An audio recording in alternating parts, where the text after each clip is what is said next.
going on here? So I am trying to market some strip steak right now, if you would like a sample.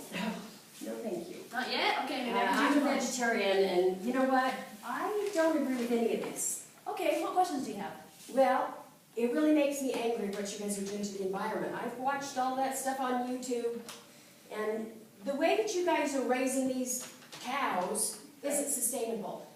And you're using up all of our resources, and they're burping that stuff. What's that stuff called? Methane? Yeah, methane. They're burping that, and have you looked out the window today? Vaguely, yeah. That's why we don't have any snow. Okay. Okay. It's because of these cows and their burps. Right, okay, I can see where you're coming from. I have this pamphlet that it might sway you a little bit. It talks about a good point in here I really like is how we take care of the land right here. This is from like a family. They wrote this. A family of producers. And so Okay. this might help to sway you.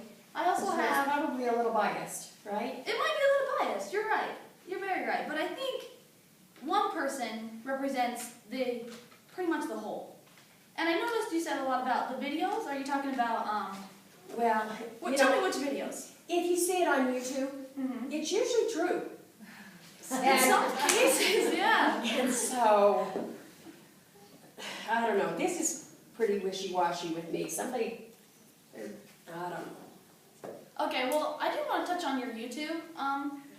So they used to send in workers. They would hire workers, and they would send them in on cameras. And so, with cameras. And these workers would purposely hurt the animals. So maybe Oh, that they might wouldn't help do you. that.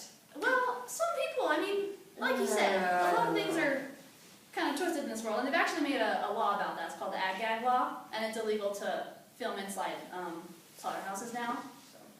So we don't know So what's that's going on right in in there. Smithfield, like pork producers. No, I mean, a lot of people can say that it's not helping us be transparent, but a lot of it is just to protect the producer because they really have nothing to hide. But when you live in a world where a lot of people, they purposely want to attack you, and it's hard to defend yourself against that. Okay. Do you see what I mean? Yeah, that makes sense. You seem to know a lot about this stuff. How do you know so much about it? Well, I'm a fifth generation farmer. My family, we have 400 head of cows. You know, that same old story. I have my own herd of sheep, which I'm not marketing sheep, but I still love them. So you're one of these people that's helping put all this stuff in the air and in our water supply. No, I wouldn't say so because cows actually do a good part in the environment. They eat plants that humans can. They convert it to the nutritious beef that we eat from them. Oh, okay. Yeah, so that might help you there. It's also really good for all of our diet. I mean, we have here for your kids. You got any kids? I do, but I wouldn't feed them beef. Oh, okay. We're vegetarians. Well, if you read this, it might help sway you. I doubt it. But we'll just agree to disagree. And that's totally fine with me. I just hope that someday you might take my pamphlet and Okay. enjoy it. I will. I might get on this website. You and should. see what they have to That's a say. very good website. And they have a lot of questions that can be answered. All right, thank you. Thank you. Have a good day. Hi. Hi, how are you? Good. What do you have going on over here? I have some strip steak if you would like in these beautiful little cups. All right. Is it organic by chance? No, it is not organic. All right. So I'm trying to be healthier, and I've heard that organic is healthier for me. Like, can you tell me like the differences? Okay, yeah, for sure. So, there has been some studies on organic beef, and they found a slightly difference in nutrition with omega-3. So it has a little more omega-3, which is what we get from salmon, if that Okay. sways you. But there's not a big enough difference to really market it, if that makes sense.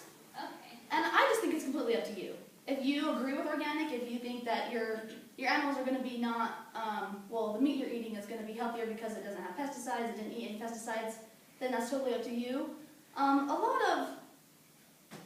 A negative of organic is that because they're not being fed pesticides and they're not being given antibiotics or anything like that, they're really open to pathogens, Okay. which is a big word for they might have a bug that might make you sick.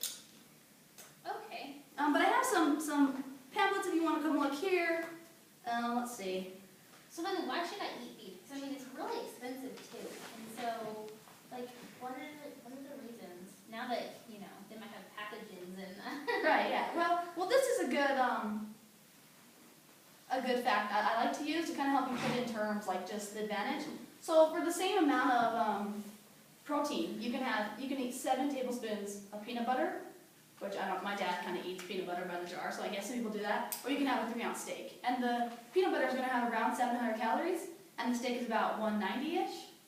So Okay. that just opened my eyes. I mean, Okay, so, but like, I can't afford steak, so do you have any like tips for like cooking things that aren't steak? I don't actually have that right off the bat because I am selling strip steak, but I have some pamphlets if you want to look at them. I'm sure you could find, what exactly do you mean? I'm not sure I understand. So you don't want to buy steak? Or you Well, wanna I mean, buy- there's other kinds of beef other than steak, right? Yes, you're Yeah, right. okay, so do you have any recipes Yes. for things that aren't Yes, steak that I can definitely. afford? Thank you. Yes, I'm thinking meat. Okay, so if you just go through this is like the best thing. And I'm in college, and I got this, and I was like, thank you. This is stuff my mom's never actually like sat down and taught me, you know. So if you just flip through here, there's all sorts. I mean, chuck, rib, loin, sirloin, round. That's how you like the medium rare, medium. Well done. Oh, great. These are all your cuts. Oh, thank you. Yeah. So I mean, if you want, yeah, please do. Yeah, if you want to take that, that'll help you with the different cuts of meat. All right, thank you. Thank you so much. Have a good day.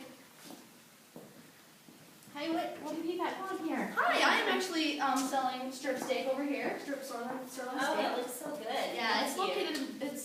Comes from the short loin, which is it's a muscle that's not used much, which makes it really tender. Oh. And it's close to the tenderloin if you're familiar with the tenderloin.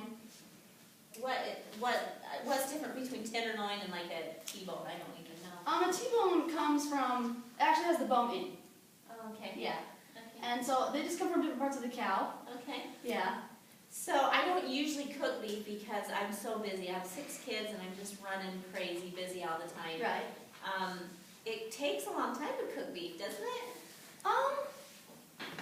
Sometimes it feels like you have to plan it out. I think is what you're saying. Like you need to have a plan for if I buy this, I'm going to use it on this day, and that can help you. But honestly, like ground beef for me is like one of the quickest things. As long as you have it in your fridge and it's thawed, throw it in, brown it, and you're done. And you can put ground beef with a lot of stuff. Yeah.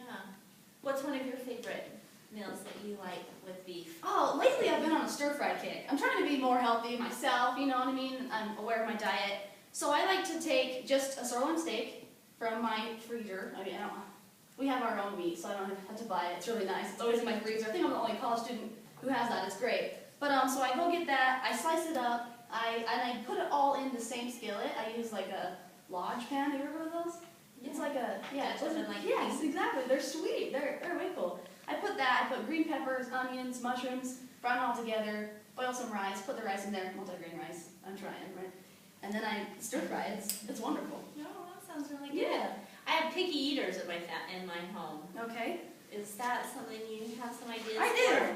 I have this, and there's one part that talks about a picky eater. These are your children. Right Oh, here. sorry. Right here. Yeah, if your child is a picky eater or is prone to food jags, try these tips to help you and your child survive this challenging phase. So if you want to take that, you can take that and That'd read be it, great. apply it to your shopping. Okay. Yeah. Well, thanks. I'm You're glad I welcome. met you today. I love Thanks. you. Have a good one. Bye-bye. See ya. Tell your friends about beef. Thank you.